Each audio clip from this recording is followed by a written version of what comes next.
Hi everyone, Space Cowboy coming to you with Diablo Sundays once again. It's been a while, not been able to do it as much as I would have liked. Just life's got in the way, to be honest. I've had rare opportunity to play on a Sunday, and on the other days I've actually been trying to record other videos.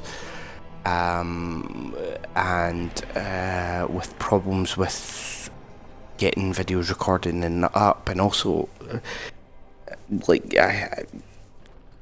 I've had to work overtime in my work and things, so I've just not had time to do this. So let's get right to it. If you've never seen any of my Diablo videos before, what I'm trying to do is just get to the end of the story and get into adventure mode, and this is just me trekking through the depths and doing that. So let's get going. I've got my demon hunter here with the Templar, and we're just trying to get to the depths. Not really too concerned about the story, to be honest, because Diablo isn't about the story, it's about the loot. And that's what we're really looking to do, is get some cool loot and get ourselves upgraded to get further into the game and kill some demons. What I've actually found is the best loot, like for weapons, especially one-handed crossbows. The best ones I've found have not been drops. It's actually been my blacksmith that has made them. The best two-handed crossbows have been drops, but one-handed crossbows, which I've been favouring, so I can carry two crossbows at once to get double the damage. I found that my blacksmith is actually better at making them. Hang on a second, I'm really not liking this sound. It's really loud in my ear at the moment, so I'm going to take that down a bit. Okay, so that's actually better. Just I felt like my ear was being assaulted there with the pounding. Because, like I say, it has been a while since I've played this, and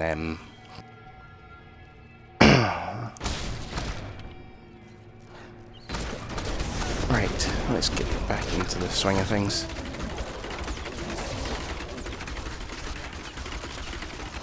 Do love this skill. It's almost like a rapid fire. It is rapid fire, but it's like a machine gun you've got. It's so cool. That has got me out of many a scrape in this game in the openings. Trying to think if I've died yet in this game. Like, if I have, it's been a silly mistake at my end, but I don't think I have. There might be a way to check. There might be like a stat screen that shows me that.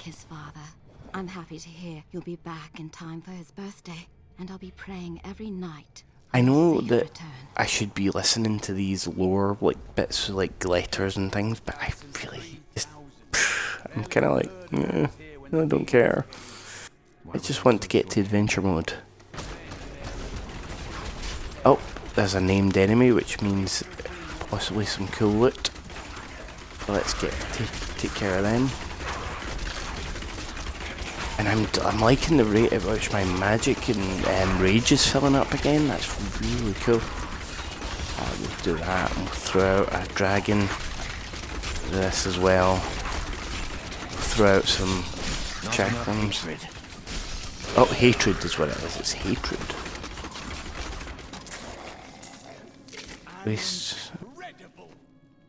Waste and a fortitude.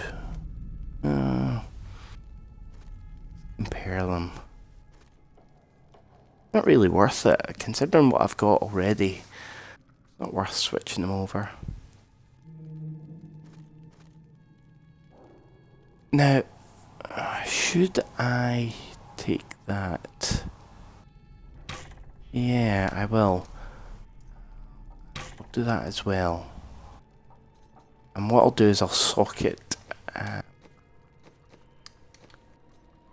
in a duel to one of them.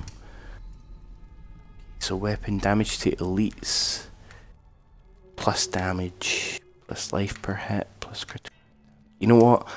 A flawless ruby in there will be pretty good. Plus 15 damage, yep. Yep. So those were actually drops. I didn't make them, so proven wrong in my first statement there. So that's pretty cool. First time I've noticed that. That's the first time that's happened, to be honest. I've always been getting my blacksmith to make me cool weapons, and he's been really my hatred is too low. Getting me the best gear, to be honest. Not armor wise though. Armor wise he's really lacking. I think I need to upgrade his armor making abilities, but I really don't want to pour the money into that just yet.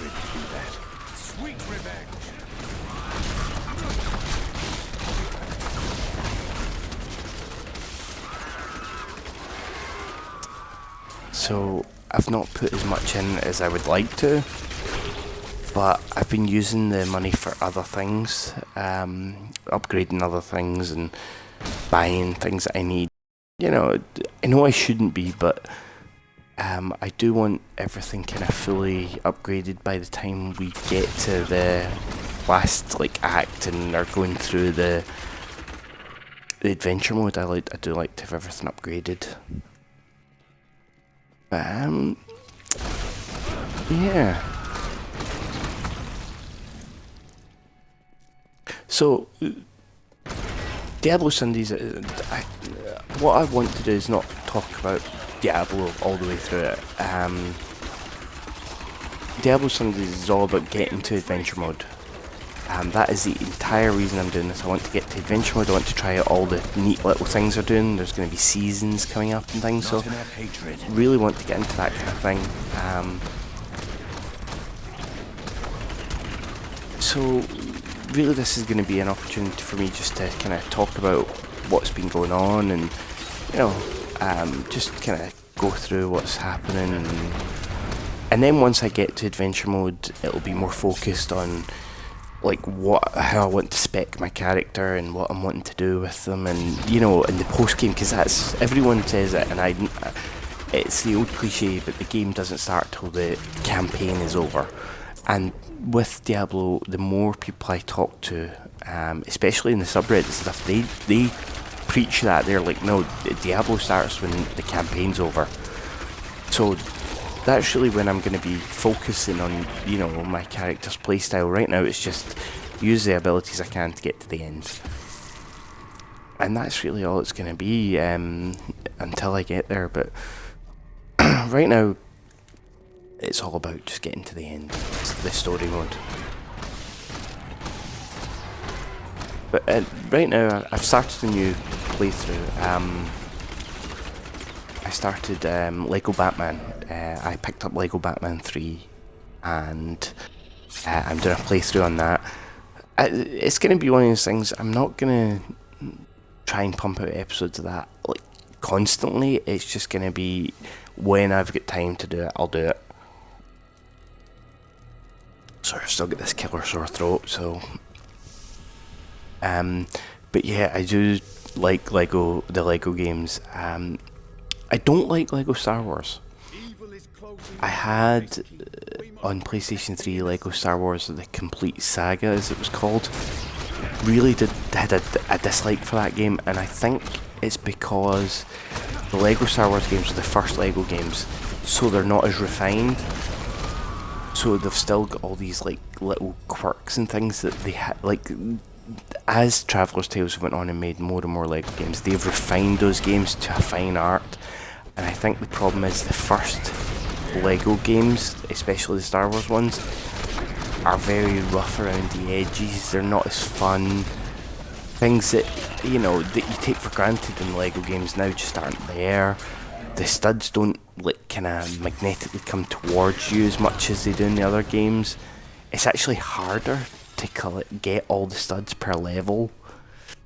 There's not as many collectibles and hidden things as there is in the other games, so I really don't like Lego Star Wars games as much.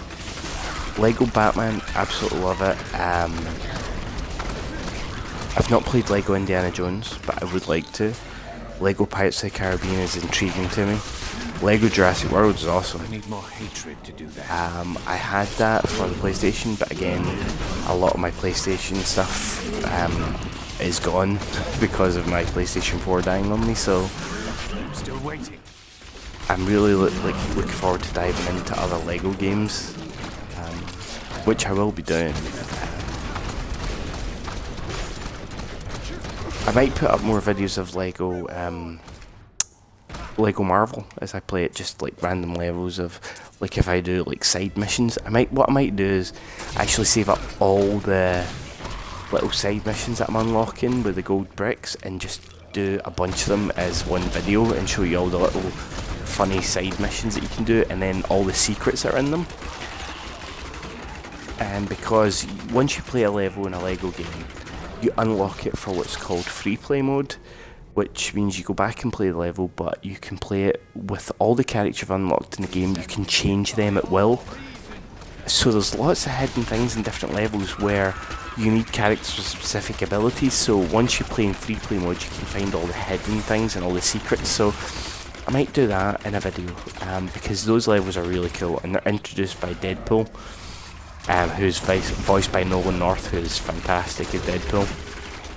Especially like doing his little impersonations of different characters and things. He's nailed that. Because a lot of people are like, well, Ryan Reynolds is Deadpool, and yeah, the Deadpool movie's awesome, but Nolan North, he pulls off Deadpool something fierce in that game. Like Nolan North, to me, him and Troy Baker are like the two best voice actors in basically in video games at the moment.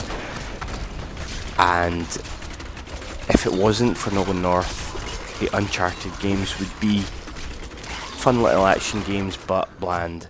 Nolan North sat with the makers and actually quipped like off the cuff remarks during playing, like while they were like they mocapped and things, and he was sitting there with them and like basically ad-libbing on the fly, and they actually incorporated that into the game, and it made Nathan Drake in the Uncharted games feel like a more rounded character. He was like funny, he was glib, like that's why when I heard that Mark Wahlberg had been assigned, like had been cast to play Nolan North in the Uncharted movie, that made me really sad, because no matter what you say about Mark Wahlberg, he cannot do comedy. He's not funny. I have never watched a film in it where he's supposed to be playing funny, where he is funny. He's not, he can't do it. He's a great actor. He can do serious. He can be in action movies. I mean, he won an Oscar for a reason, but he can't do funny. And his movie with Will Ferrell, just The Other Guys, I think it was called, just shows you that movie's terrible. It's like it's a horrible movie where, you know, there's moments where he's supposed to be funny and he doesn't come off as it. And it's because he just doesn't have the ability to do it. And that's why when I heard he was going to be Nathan Drake, I was like, are you kidding me? And everyone's like, oh, Nathan Fillion should do it. It's not going to be Nathan Fillion. He's not a bankable star. And that might offend some redcoats, brown coats, sorry. I'm not a Serenity fan. Or Firefly, or whatever it's called. I like Castle. Castle's pretty fun. But for all the brown coats that are out there, Nathan Fillion will never ever play Nathan Drake because he's not a bankable star. He's not. He's funny and can play a certain type of character, and yeah, I'm pretty sure if he played Nathan Drake, he'd be great as Nathan Drake. He'd be fun as it. People wouldn't go see it for him though. They would be like, who's this guy playing? Who's he? Oh, that's that guy that does Castle. Yeah. Oh no, I'm not gonna go see that movie. And I hate to say it, that's what would happen. So they will get a good star for it. If they do make an Uncharted movie, I do hope they get a good star for it. It'll be a different type of movie than the games are, though.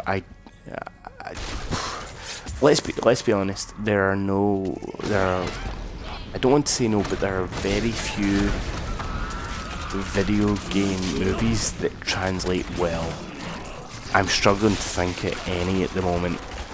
Assassin's Creed's it's okay at the most. Mortal Kombat's alright in a stupid kind of way.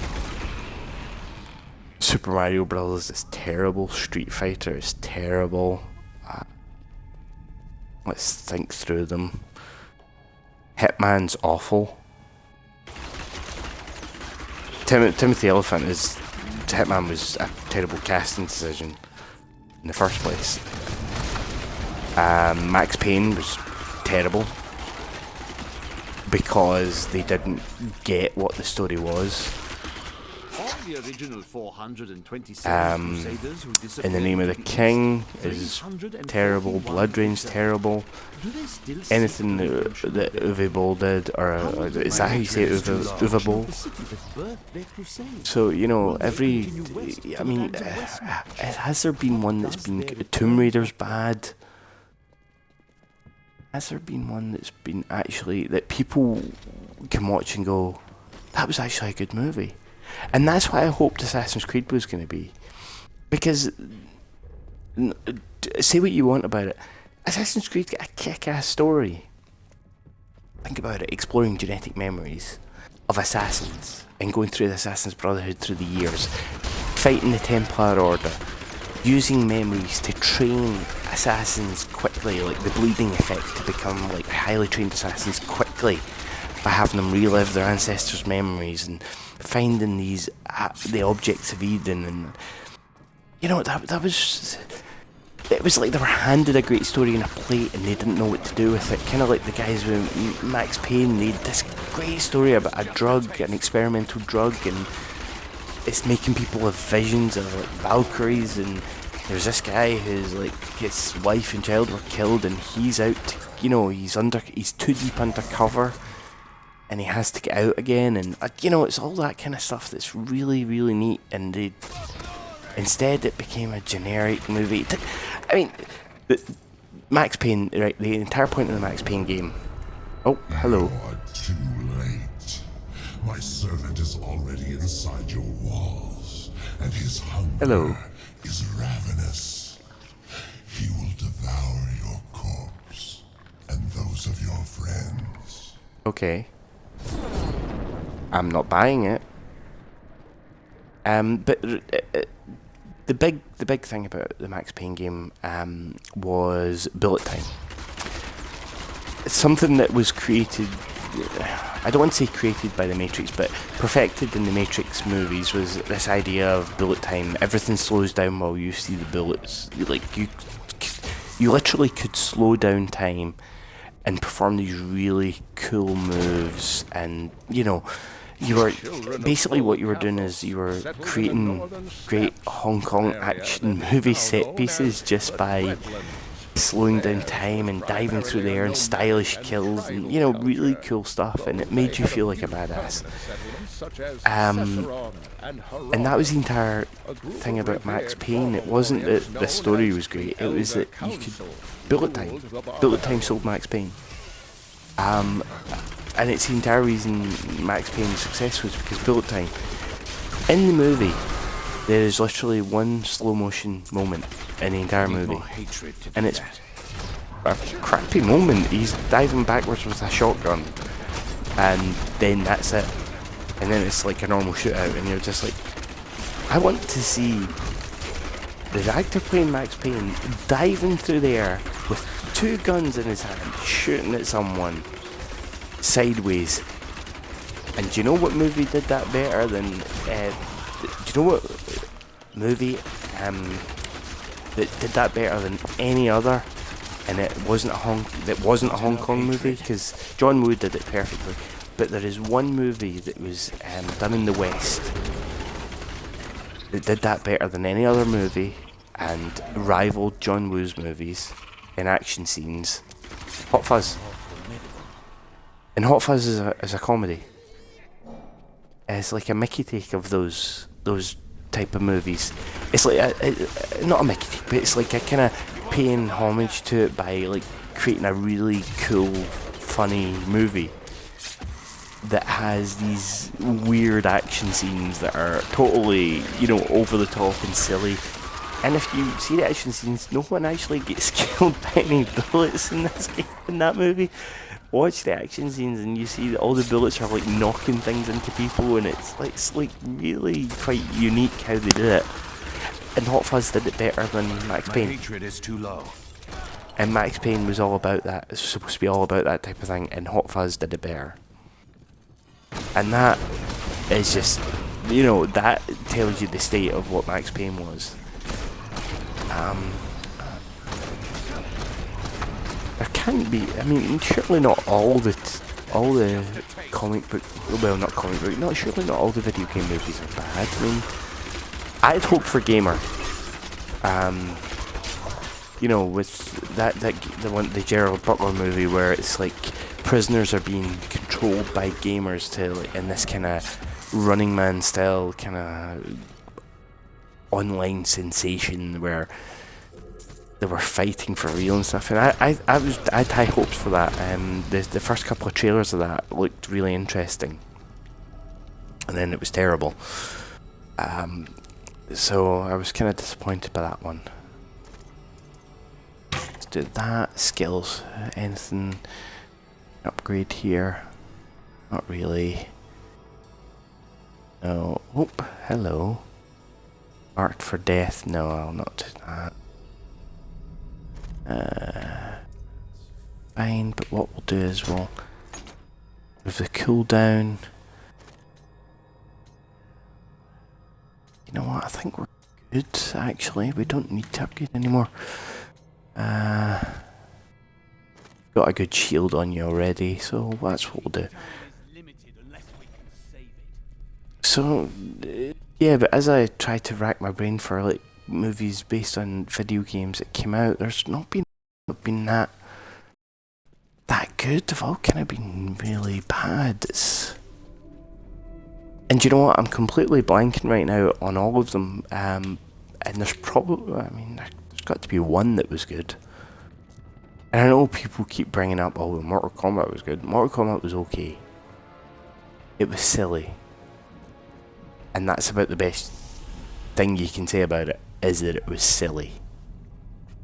It didn't take itself seriously. And then it had a sequel that took itself too seriously. Resident Evil, first one, I wouldn't even call that good because it kind of doesn't have much happen in it, and it's, I mean, it's more focused on the character of Alice, who turns out to be this like supernatural badass by like movie number 4 or movie number.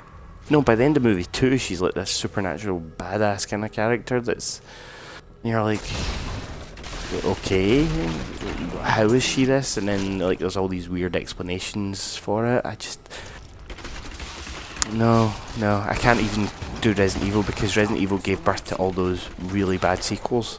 So I can't even say although the first one's good because it's all part of the larger story, which is crap. So no, I can't even say that.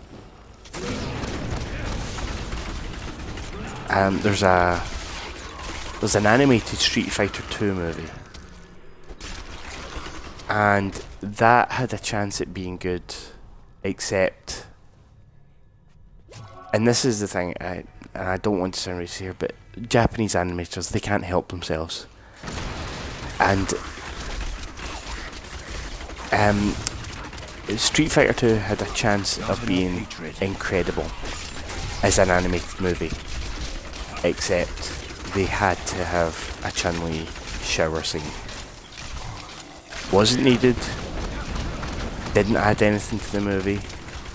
Yeah, there's a scene where she's in the shower, and while she's in the shower, Vega breaks into her apartment and hides to jump out on her. Great.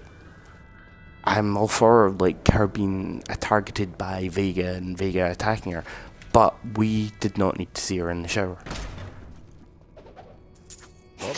And that is what I mean by they couldn't help themselves. Because the Chun-Li, this highly empowered female character who was like working for like the Secret Service in China, and she was desperate to get it Bison for killing her father, and she gets too close to it, so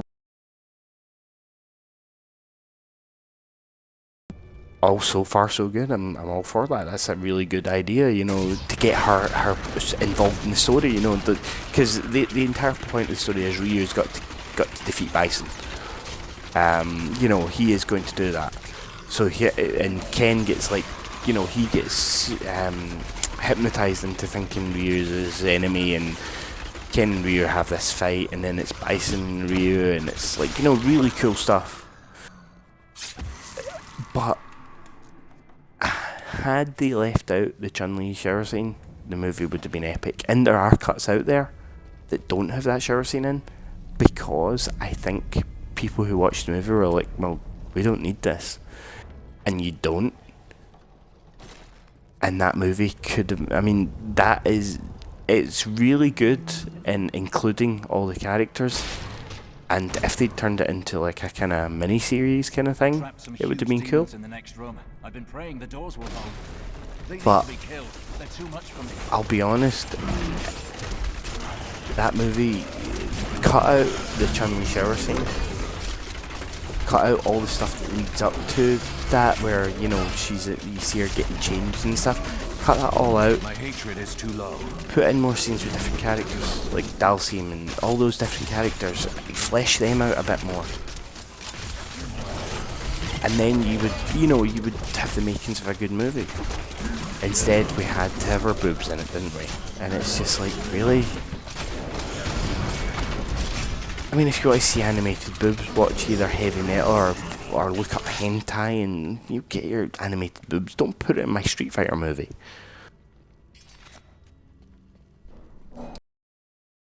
Okay, hello. It's amazing. With you around, we might just beat these demons after all. It's amazing. With you around, okay, that was all it was, just for him to say that. Okay. So, yeah, I have no idea why I got into a tangent about talking about video. Oh well.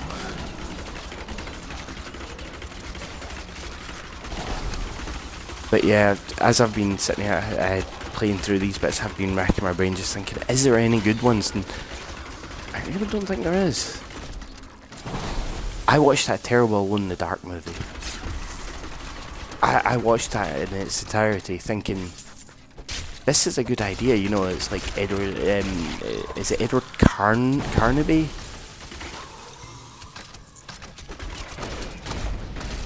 The main protagonist of the Alone in the Dark series, and he's like lived for all these years and all the different things, and like he wakes, and the games are he's got like amnesia in the last one and different things like that.